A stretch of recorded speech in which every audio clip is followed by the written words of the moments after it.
নমস্কার বন্ধুরা, আজ তোমাদের একটা পাতাবাহার গাছের পটিং করে দেখাবো।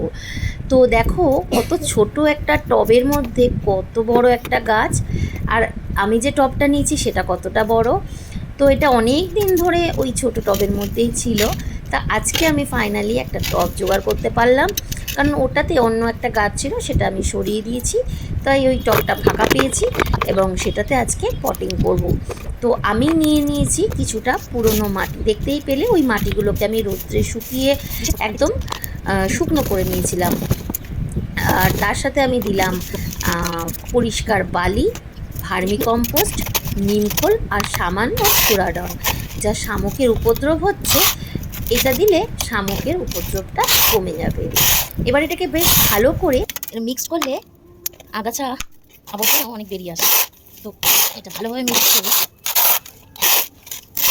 বাড়ি রং করার সময় এই পাতি দুটো কিনেছিলাম, তো সেই দুটো এখন খুব সুন্দর কাজে লাগছে। দেখো কত আগাছা বেরিয়ে এসছে, ভেবেই মনে হচ্ছে যে অনেকদিন পর আমার এই গাছটা একটা সুন্দর টব পাচ্ছে।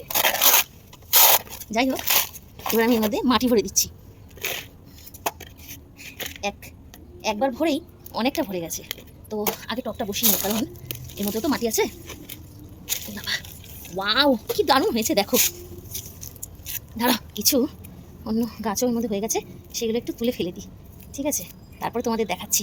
দেখো কি দারুণ হয়েছে, দেখেছো? দেখো একদম খুব সুন্দর রুট বাউন্ড হয়েছে, দারুণ সুন্দর। তো এটা এখান থেকে কেটে দেবো, এটা দরকার নেই, তো কেটে দিলে গাছের জন্য ভালো, কারণ ছোটো জায়গা থেকে বড় জায়গায় যাচ্ছে। দেখো তো ছোটো জায়গা থেকে যেহেতু বড় জায়গায় যাচ্ছে, তাই ওটা না রাখাই ভালো। তো আমি এখানে দিয়ে দিলাম।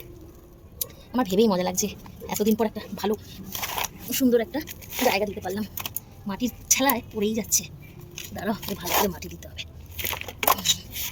যে ডেলা মাটিগুলো ছিল না, ওইগুলো একটু সাইডের দিকে দিয়ে দিচ্ছি, তাহলে যেহেতু ঝুরঝুরে মাটি, তো এটাকে ছাদেই রেখে দেবো। পরিচর্যা বলতে শুধু জল, আর কিচ্ছু লাগে না।